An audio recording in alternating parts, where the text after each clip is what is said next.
Salutations everyone, welcome to What Mattered, the show here on my channel where I talk about things that I thought mattered in this week's news when it comes to video games, movies, TV shows, that kind of stuff, internet, media in general, from my point of view, because it's really the best one that I know to where I can form an opinion and tell you guys what I think. So without further ado, let's get started.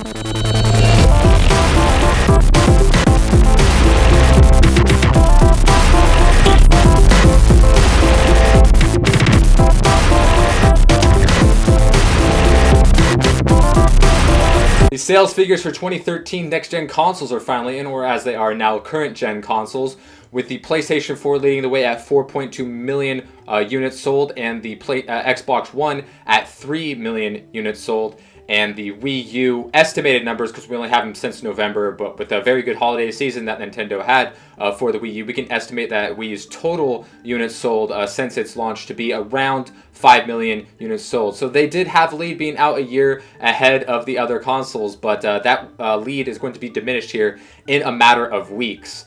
So what does these numbers actually mean? A lot of people love to look at these comparisons between like, oh, what's 4.2 versus 3? What does this mean? What does this say?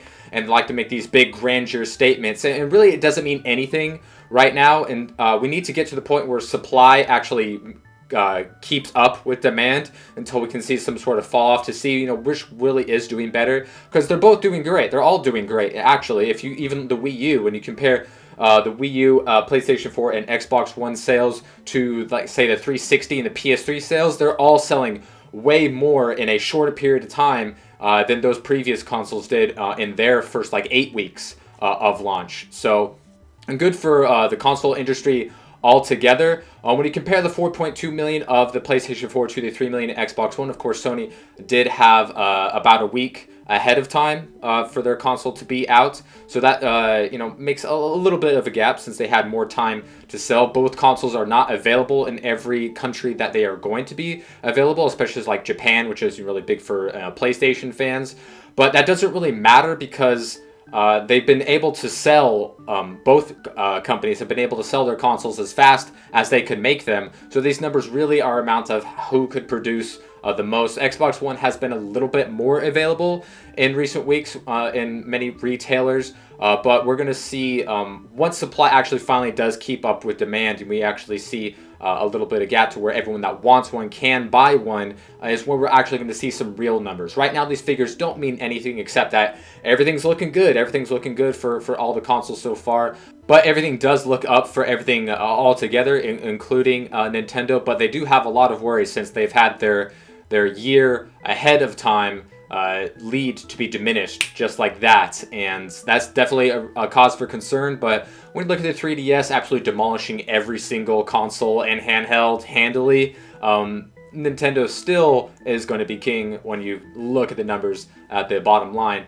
But all in all, everything's looking good, everything's looking up. These numbers don't really mean anything right now except for things are going good and they're just going to get better. Hideo Kojima has announced he's working on a super secret project, which I myself and many other people are hoping is going to be a Zone of the Enders 3. With all of the Metal Gear Solids that he's released recently, as well as a new upcoming one, and maybe some people are thinking maybe it's a sequel to Vengeance, but with all of the Metal Gear titles and the fact that it's been 12 years since Zone of the Enders 2's second runner came out, it's prime time for another Zone of the Enders, which I'm pulling for. I'm definitely pulling for. Very much enjoyed you know, the first two installments, which of course got an HD re-release last year, which was very, very much appreciated. But Zone of the Enders 3 will be even better. So hopefully that's going to be the case. But either way, it's Hideo Kojima, so we can expect something good. Just hopefully Zone of the Enders. Vince Zampella of Respawn Entertainment has announced that Titanfall's character cap is going to be at 12 players, 6v6. You know, not including the Titans, which you can, you know, set in autonomous little Guardian mode. A lot of people aren't too happy with this, especially when you compare it to other games like Battlefield, which, you know, can have dozens and dozens and dozens of people on each team. So some people aren't too happy about that, but I'm not too surprised with this, and there's not really much cause for concern. Zampella, of course, being of Infinity Ward fame and the whole fallout there with Activision. But when it comes to fast-paced Twitch shooter, 6v6 seems to be the norm. It seems to be something that I think Respawn Entertainment is comfortable with. It's what they're used to, and it's what a lot of the audience that they're shooting for is used to. But when it comes to how it's actually going to work, it all depends on the map size, how the Titans work, what the game modes, how they work. Is really going to see, if 66 is optimal. But according to their AI testing, whatever that means, they aren't people. I don't know why you wouldn't use people. 6v6 seems to be the optimal player limit. So, hopefully it all works out. I'm not too upset or surprised by this. Some people are because, I don't know, they live in a box or something. But 6v6 is what we're going to experience in Titanfall. We now know. And not much left until the actual game comes out. Marvel Comics has announced their next mini-series coming out this summer, headed by Jason Aaron and Mike Deodato, called Original Sin, which is going to center around the murder of the Watcher, who watches but does not intervene, and the mystery behind his killer, as well as artifacts from his home that were stolen. So this is going to be encompassing many different characters. Spider-Man and Wolverine are going to be essential characters to this series, as well as Nick Fury heading up an Avengers team to investigate, including Iron Man and Thor and Captain America, as well as another team investigating by themselves, which include the likes of Doctor Strange, the Punisher, and a couple others. So it's going to be really interesting. It's going to be the beginning of something bigger when it comes to what the death of the Watcher actually means. So very interesting. I kind of like these sort of mystery kind of things to be a bigger pull to me when it comes to being a comic book reader than these big clashes of giant things coming together, or a supervillain doing something, or even when it comes to big things, I think mystery kind of helps a lot.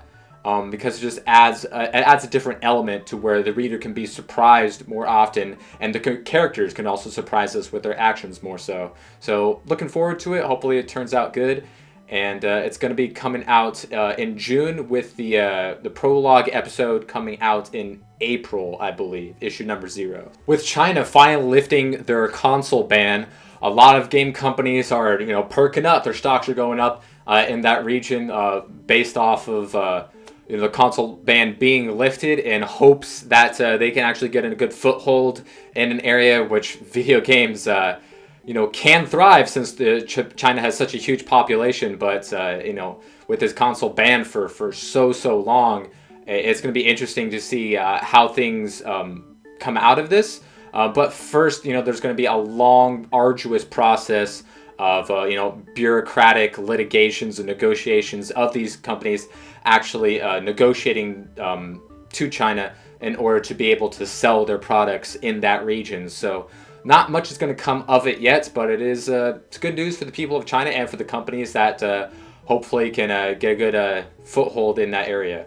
And for the last bit of news, of course, it's going to be some more Batman vs. Superman casting rumors. This time, Green Lantern, my personal favorite hero, is being rumored as part of the story. And the two actors attached to that in the rumor is Dwayne "The Rock" Johnson and Denzel Washington to play the part of Jon Stewart in the Batman vs. Superman movie, which is more seems like to be a bigger setup of a JLA movie with the inclusions of all the other heroes that they have mentioned, as well as villains. But come on! Could you think of two worse people to be Jon Stewart, The Rock, and Denzel Washington? Did they just pick the first two people that just came to mind? What's next? John Leguizamo and Mr. Bean? I mean, come on. Those are terrible choices. I'm sorry if I've seemed really negative and harsh about this, but those are terrible choices. I know it's just a rumor. The Rock one seems to be a little more legitimate based off of his Twitter feed, but they are both terrible selections to be Jon Stewart. The Rock is not a great actor. He can fill niche roles, but he's no hero, and he's no Jon Stewart by any means. And Denzel Washington, why are we picking a 60-year-old to be our Jon Stewart? He's not that great of an actor. I highly doubt he would want to do anything with this project whatsoever, especially since he hasn't appeared in a sequel in his entire career. and just would not make a good Jon Stewart. A lot of people have been talking about Idris Elba, which looks perfectly like Jon Stewart. I would not have a problem with Idris Elba being in the rumor mill to play Jon Stewart. If there is going to be a Jon Stewart in the new movie, but as far as what the role is going to be and how it's going to be implemented into the story, we don't know. It's still just a rumor that Green Lantern is going to be included in the film at all. But if these rumors of the casting appear to have any sort of truth to them whatsoever, it could be detrimental to the character and possibly to future projects as well. If Batman and Superman, depending on how well that film does. But not too happy about that rumor. If you want to talk about Idris Elba, that's fine. If you want to have a Jon Stewart, I couldn't think of a better guy off the top of my head. A lot of people want him in more superhero movies anyway, outside of Thor. But come on, Denzel Washington and Dwayne "The Rock" Johnson. Anyways, guys, that is all that I have for you today. Be sure to leave a comment below of anything that you thought and things that you thought I had missed from the previous week, as well as what you'd like to have me cover in the future. But until next time, this is Razor here on What Mattered, and I'll see you guys then.